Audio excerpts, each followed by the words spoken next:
नमस्ते साथीहरू, मेरो नयाँ भिडियोमा स्वागत छ हजुरहरूलाई भनेर जस्तो गाली गर्छु साथी मलाई अलछिन सल्झेर भन्छ एउटी छ बुहारी हौ भिडियोमा यस्तो डरलाग्दो देखिरहेको छ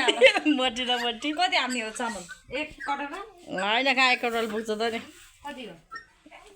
3 हाल्न 3 भन्दा पनि बढी हो तैँले धेरै खान्छस् रुबिलले धेरै खान्छ अर्न पर्ने 3 भन्दा बढी त अर्दैन नि त्यो अड्छ क्या रूपा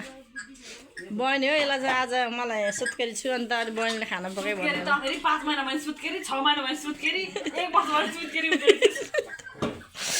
हेर्नु साथी हो यस्तै हो है यसलाई चाहिँ खानु पऱ्यो भने क्या मलाई जति बेला सुत्केरी मात्रै भन्छ भनेर यस्तो कराउँछ है झडै हुन्छ हाम्रो इमोसनल ब्ल्याकमेल गर्छ के जति बेला सुत्केरी रे के ल कति महिना भयो सुत्केरी खेलेर आउँछ 6 महिना पुगेर त सुत्केरी भएर त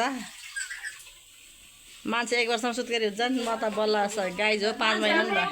मान्छेहरू के जन्मेको बच्चा पाएको कति दिनमा घाँस खान जान्छ थाहा ए हो त्यो भनेको जमाना पहिलाको जमाना अहिले पनि त्यस्तै चल्छ छैन गाउँघरमा छ तर यहाँ छैन त्यो साइडको के खायो के भनिस् के भनिस् रे नदेखाइ जान्छ भने भन्न के भनिस् त छिटो भन् अन्त डिलर गर्नु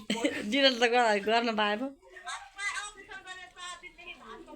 ऊ एउटी बोली फेरि उता हेर्नु गाइजहरू फेरि 6 महिना उता सुत्केरी उता चाहिँ 4 दिनबाट अपरेसन गरेर 4 दिनमा धान काट्ने के अनि भनिरहेको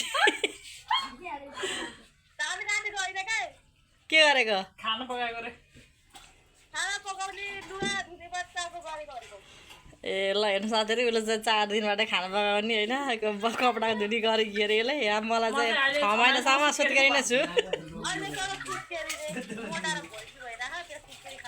अहिले म चाहिँ सुत्केरी नै हो गाइजहरू है अब के गर्नु उता जाइ झलमलाई ए यसले मलाई चाहिँ यो यहाँ आयो भने त यसो म त झगडा मात्रै गरेको गरेँ हो है म सुत्केरी भन्छु यो सुत्केरी भन्दाखेरि झगडा गरिहाल्छु त्यो थोपडा पनि म हजुरहरूलाई देखाउँछु गाइज ए देखाइ भ्यू जाउने जस्तो के आउँछ नि सुरु सुरु नि मेरो के हो र त्यस्तो मलाई सुरुमा नि 30 कटिसक्यो 2 जना भन्दै हेर्न पुरा गाइज गाइज भन्दै बसिसक्यो बस्नु त अरे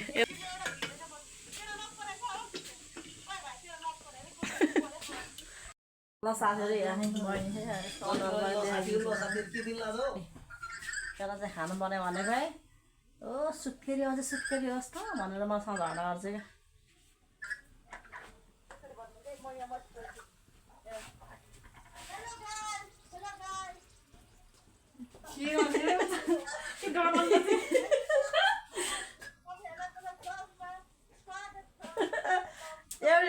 एउटाले सिकाइरहेको छ मलाई बिचरा उताबाट यस्तरी भन्नु है दिदी भनेर हेर हामी चाहिँ भोलि रुम सर्ने भनेर अहिलेसम्म मान्छेहरू सामानहरू पोकर पुन्तुर बनाउन ठिकै छ रातिको 10:30 भइसक्यो अहिलेसम्म सामानहरू मिलाएर सकिया छैन गाह्रो छ साथीहरू गाह्रो छ गुड मर्निङ साथीहरू बिहानको 6:30 भइसकेको छ है अनि सामानहरू गाडीमा लोड गर्दैछौँ सामानहरू चाहिँ हामी गाडीमा हाल्दैछौँ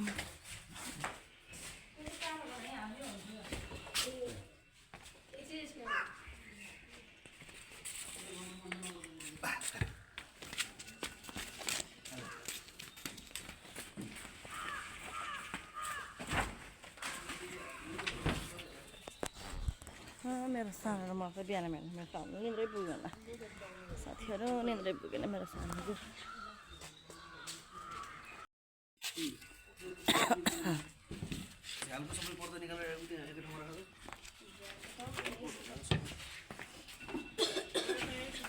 हामी चाहिँ सामान हाल्दै हो पर्छ बच्चा लिएर हिँड्दाखेरि अब ठ्याक्क अब हेरेर जानु पऱ्यो त्यही भएर 7 बजेको टाइम दिनुभयो त्यही भएर 6 बजे उठेर बुढोले सबैलाई उठाएर होइन सामानहरू हाल्दै हुन्छ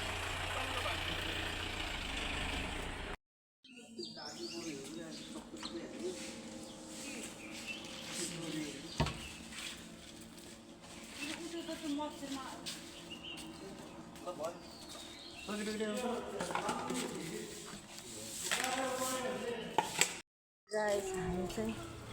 आवासहरू चाहिँ गाडीमा आइयो माइक्रोमा है किनकि त्यो चाहिँ अट्टिएन कि त्यसमा चाहिँ मेरो बुढो अनि बहिनी दुईजना मात्रै अट्यो हामी चाहिँ अट्टिएन त्यही भएर हामी चाहिँ माइक्रोमा आएर झरेर अनि हिँड्दैछौँ हामी जाने बेलासम्म सामानहरू पनि झारिसक्छ होला भिनाजु र सालीले हामी चाहिँ अहिले बाटोमा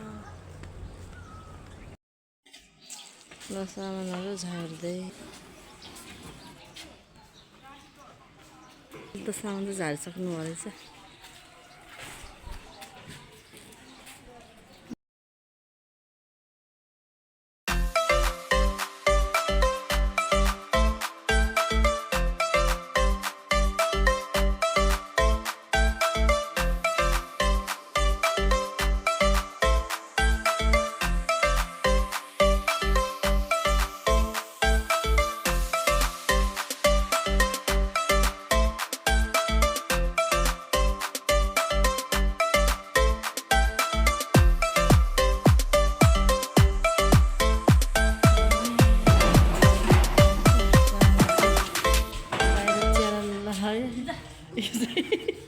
यो चाहिँ रूपा यो बहिनी हो है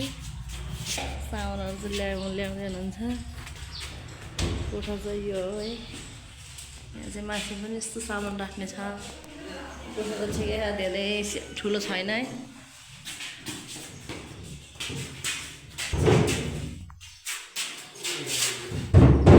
सामानहरू यत्रो गाइजहरू कसरी मिलाउने होला है यस्तो कोठा सानो यति झ्याउ हुन्छ नि यो चाहिँ एउटा रुम हो हाम्रो चाहिँ दुईवटा रुम दिएको अनि यता चाहिँ सुत्ने हो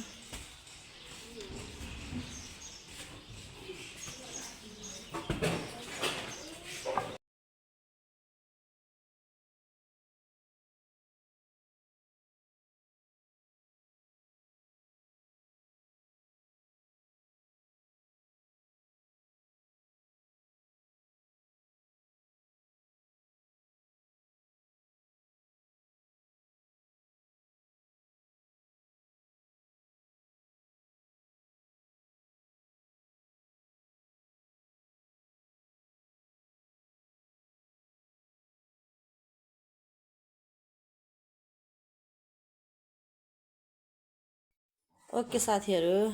अब सामानहरू मिलाउनु पर्यो मेरो भिडियो आजलाई यति नै भयो